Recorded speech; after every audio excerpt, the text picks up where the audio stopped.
Hello, beautiful community. Quite a lot of you are asking me to make a comment about Boris Nadezhdin, who is not running but trying to run against Putin in the 2024 presidential election, a couple of months away from now. What is going on and what should you make of it? Now, Nadezhdin has a long political biography in Russia, but the vast majority of you, if you already know him from his appearances on Russian propaganda TV. And in fact, he was sort of burst into your lives, if you follow Russian propaganda closely, via a series of clips on Russian propaganda TV where he's critical of Putin and the war. And this was peddled by many social media accounts as evidence of disquiet in Russia, when in fact it wasn't at all. It was just Boris Nadezhdin playing the role he's always played, going on propaganda TV, saying things he means. He means that Putin is bad. He means that the war is bad. But there's nothing new about that. He's always been doing that, and they've always allowed him to do that because they need somebody in that position. And it's a question, if it's not to be him, is it going to be somebody else? And if it's somebody else, would it be more effective for them? Or are they going to get somebody who's more difficult? Or are they going to get somebody who's so transparently fake and doesn't believe their anti-Putin positions that that's not really going to work? So it's a kind of compromise that the propaganda machine has felt leaves them on balance with an advantage, because even though he is more intelligent than some of his interlocutors, he is sort of being forced to come to a tennis match without a racket, and he can get the odd point, but the ultimate story is that he is meant to look ridiculous to the political demographic that really matters for the Kremlin. So, does this guy have an anti-war position and an anti-Putin position? Yeah. Is he genuinely trying to run? Yeah. Is he genuinely still free and not in some kind of jail, far away from the urban centers of Moscow and Petersburg? Yeah, that's also true. So what's going on? And how should we react to it?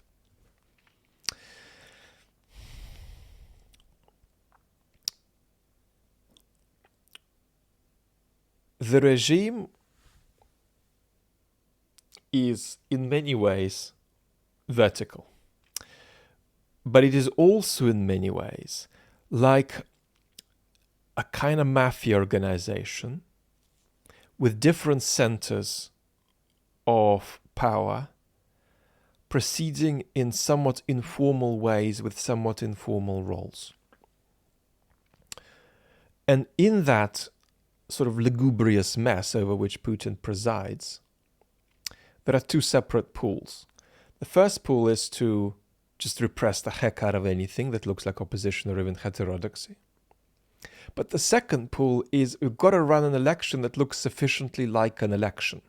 And somehow these two have to be balanced, and it's actually different people responsible for these two different pools, and are always going to be perfectly balanced.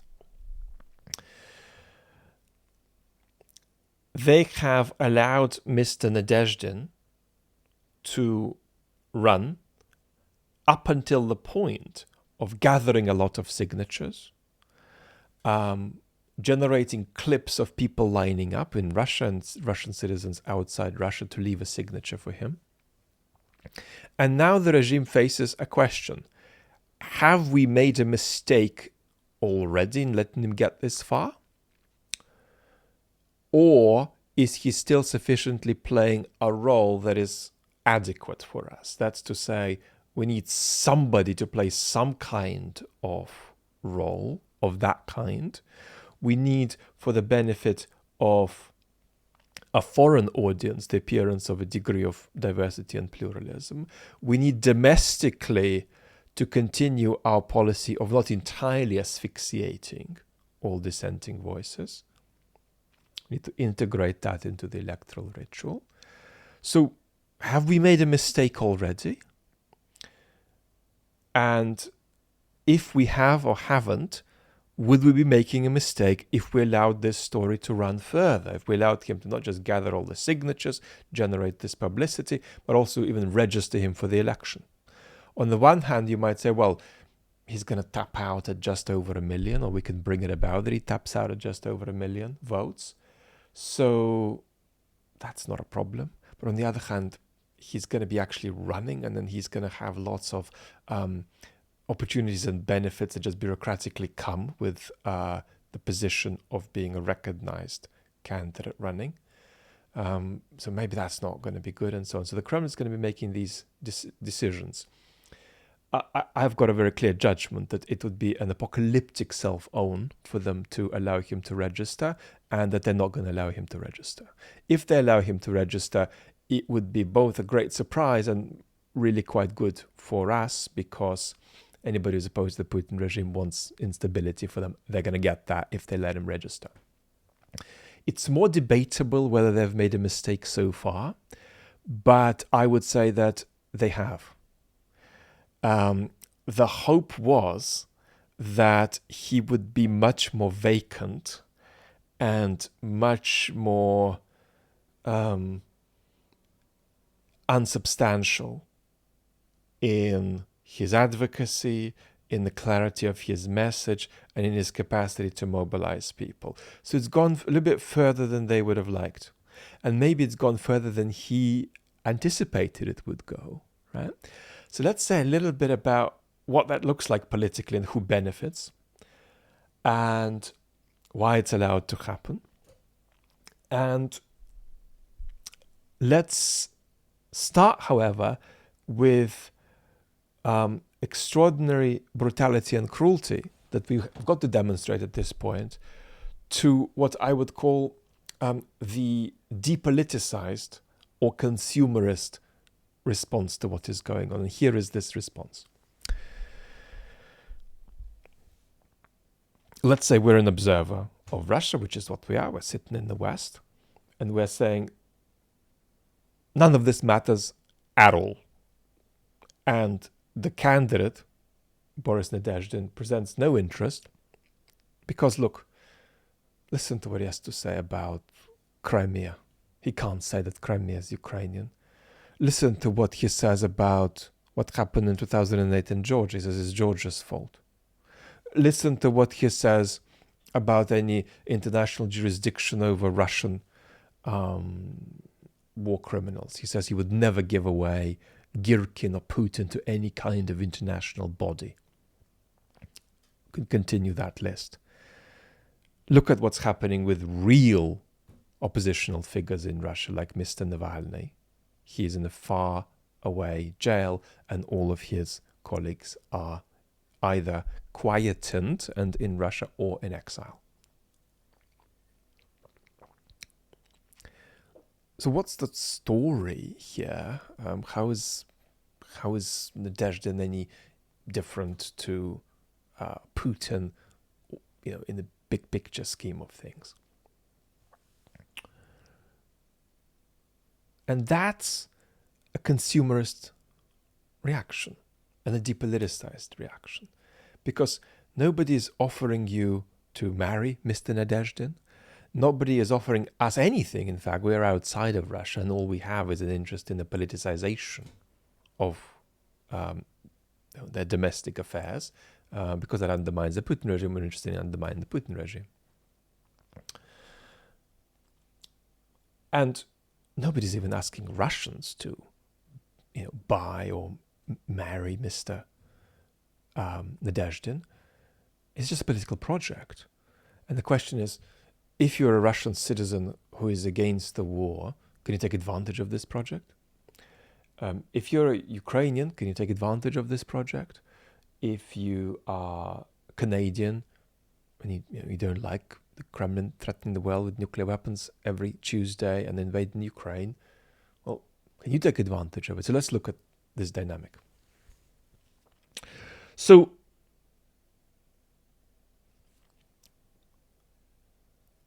the Kremlin has allowed Mr. Nadezhdin to get as far as he has got. And a paler version of his campaign would still probably be to their advantage. So when we ask the question, is he a Kremlin clone? Is he a Kremlin project? That question doesn't really make sense. Of course, he is only running because the Kremlin thought that that's to their advantage. Right? At the same time, Nadezhdin has his own motivations, and anybody who sticks in a signature for him can have their own motivations. And it might be that these are all different motivations, right? But that they will all yield different kinds of advantage and disadvantage, depending on how this show shakes up. So the question is not, do you like the guy? The question is, given whatever political project you have, can you take advantage of him, or is he useless to you politically, right? The problem the Kremlin has got is that two things have happened that have begun to tilt Nadezhdin into being more harmful than useful to them. And that is that you've got lots of pictures and videos of people lining up to put down a signature for him. And what that does is it makes the silenced Russians who are opposed to the war feel that they're not alone. So it's a very, very, I shouldn't overestimate this, this is a very, very mild kind of, added degree of politicization. People are a little bit, tiny bit beginning to feel that they're not alone. And that is a minority of the Russian population that feels like that, because only a minority of the Russian population is vehemently and substantively against Putin and against Putin's brutal invasion of Ukraine, as is the case that there is only a very small minority of people who are vehemently and substantively pro-Putin and pro-Putin's war. There's a lot of people who are, if you like, outsourcing politics to Putin without supporting his politics. That's the depoliticized blob. Now, two things have happened. So the first thing is this sort of feeling, oh, I'm not as alone as I thought I was, for that 10 million plus, could be 20 million Russians who are against Putin, against the war. The second thing that's happening is that these cues are generating a contrast between the fact that there's very little evidence ever of meaningful mobilization pro-Putin. Right? There's not many Russians going around, yeah, I support Putin. Putin's own signatures are being gathered roughly in the following way. Mr. Ivan Nikiforovich, have you signed yet? We're at work and we're just gathering this. And Ivan Nikiforovich says, oh yes, I'm in love with signing. I'll sign tomorrow though. So that's how these signatures are being gathered. We saw during the Prigozhin mutiny that there is, when the chips are down, there's going to be no major mobilization to stand up for Putin. But there's a tiny bit of infinitesimal mobilization for this Nadezhdin guy, and that's a contrast. That's an awkward contrast with the Kremlin. And so as far as the Kremlin is concerned, this is a useful project for them that has gone too far. Factually speaking, we do not know, and I don't have access to this information, what conversation Mr. Nadezhdin may have had with either the Electoral Commission or the presidential administration. So that's how things look from the point of the Kremlin. It's a sort of bike they allowed to be built, and they built a sort of route for it, but it's kind of going a bit off route, and that's not great for them. And if they register him, that's going to be even more tumultuous for them. But if they don't register him, it's also going to be problematic for them, but much less problematic than registering. That's the Kremlin's perspective. And the Russian opposition are saying that they're going to be having protests if he isn't registered, which he won't be, as far as we can tell. Now, what's in there for Nadezhdin? I don't know. Certainly, his anti-Putin, anti-war position is genuine. Certainly, it requires a degree of courage to do what he's doing, because quite frankly, he isn't sure. He isn't sure that something bad isn't going to happen to him a few weeks from now. Like, he really isn't sure about that. He's trying to be safe and confident about that, but he really isn't sure. And so I don't know how far he has begun to buy into this once it became clear that his candidacy began to make a bit more progress than he had anticipated.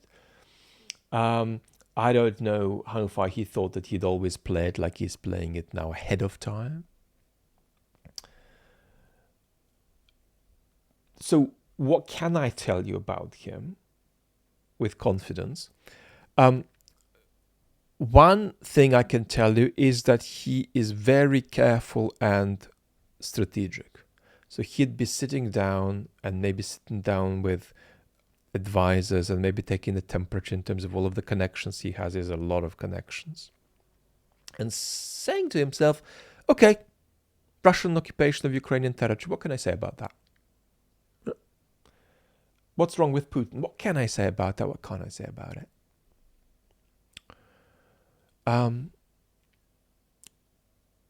Georgia, 2009. What can I say about that? What should I not say about it? He's trying to be very, very conservative, and not cross lines that are going to be, if you like, physically existential for him.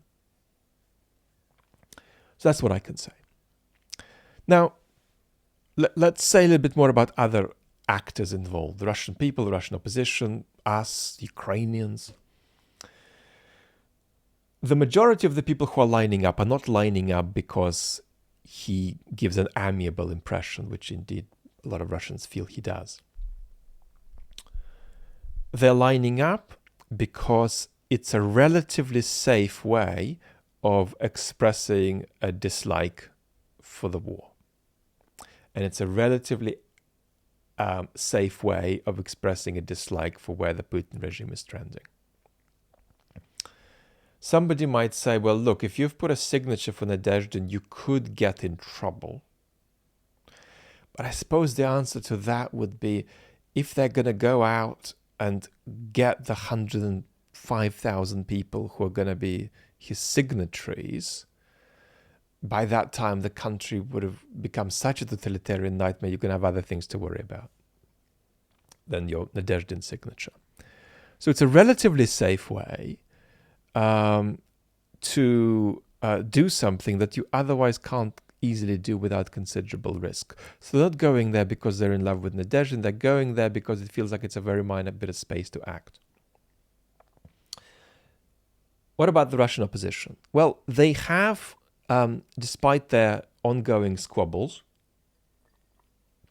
and it is melancholy that the squabbles are largely personal, and it's they're largely personal because the opposition can politicize to some extent. They have the skill to politicize to some extent. Mr. Navalny does. But only in a limited way. That's to say, without taking into account Mr. Navalny, it's not clear who among the Russian opposition is a good politicizer. Right? So that they're kind of wonky on politicization. Some of them can do it. That's to say, create conflict, create new political dynamics, respond to new political dynamics, as opposed to just saying sort of, theatrical profile boosting things on social media. But when it comes to offering an alternative to the Putin regime, the Russian opposition so far doesn't have anything to offer. They do not have an alternative. And so they're never squabbling about what the alternative is, because none of them are in a position to propose one at this stage, at least. And so the squabbles end up being rather personal. which is highly embarrassing for them. But what I would say is that they have, to a limited degree, unified around the idea that you should go out there and stick in a signature for Nadezhdin if you're a Russian citizen. That's what they're asking. And they're going to see if something can come of that. A little bit of a shake-up, a little bit of an allowing in of oxygen, a little bit of mobilization, political mobilization. Now, don't make the following mistake, however. It is actually conceivable that Nadezhdin running up until this point, which is to say not running, but running in the pre-running stage of the election, is disadvantageous on balance for the Kremlin because of how it's ended up. But it's also that it doesn't yield a massive advantage for the Russian opposition. These are compatible positions. I'm not saying that is true, but I'm saying it's a compatible position in the sense that it's conceivable that you're going to get people a little bit worked up. They're going to stick it in with Nadezhdin. Nothing is going to come of that. Nadezhdin is going to be deflated, is going to be moved sideways. And then there's just going to be, again, nowhere to go. And there's going to be simply a sensation of a generation of false hope and frustration. Now, I'm not saying that's actually what's going to happen. What's more likely to happen is a fairly insignificant and mild degree of politicization. It probably does more good than harm. Doesn't change anything dramatically. But just because it's a problem for the Kremlin doesn't mean it's a victory for the Russian opposition. Now, what should we think about it outside? And let's not talk about Ukrainians, because it's always difficult to talk about Ukrainians, because up to a point, they need to do things that are in their interests. And we can talk about what's in Ukraine's interest. But on the other hand, there's also this principle that Ukrainians have the right to say whatever the hell they want about whatever the hell they want, if it's to do with Russia. And you've always got this sort of conflict. But what about us in the West? Is this significant and meaningful for us? No, not yet. I think if they register him, it would be. It would be a headache for the Putin regime that we should welcome. But that would be an epic faceplant by the Kremlin, and they're not likely to do it. But is this sort of marginally and infinitesimally advantageous to us because we like the idea of the collapse of the Putin regime? Yeah, it is. And that's because of the two things I outlined. It's got a little bit out of hand for the Kremlin, and people are able to see that they're not alone, and people are able to make a little bit of a contrast. Whereas this infinitesimal amount of mobilization for Nadezhdin, and there's no evidence of any organic mobilization for Putin. So that's my analysis. But here's the real lesson that politically we always got to take away from all such conversations. Whether it's Nadezhdin, whether it's Navalny, whether it's something else going on in Russia, the question is that something that, given our political project, we can take advantage of, right? Or not? That's how you think about it. Because that's thought about the politicization of the Russian space. The politicization of the Russian space is in our advantage because we are safer that way, and Ukraine is safer that way. Ukraine is not safe so long as bad crap is going on in Russian territory. And we aren't safe either.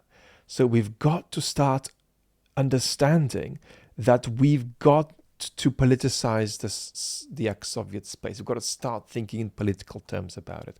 And at the moment, we're not doing that. At the level of our public discourse, we're just saying empty moralized platitudes, Russia bad, Russia bad, Russia bad. Well, okay, where's the politics, right? And our political representatives have what I call half a strategy for Ukraine It's half a strategy because of the democratic weakness that we suffer from, preventing us from generating a strategy about how and why we might support Ukraine. And toward Russia, we don't even have a strategy at all. We just don't. We don't have any views about what we want to happen in that space, or how we're going to promote it, and why it's going to be in our advantage, and what steps we're going to take. And it's important that as Western citizens, we break out of this kind of depoliticization, because if we practice the same kind of depoliticization in our home politics too, it's a pretty good recipe for losing our democracies. Lots of love and talk soon.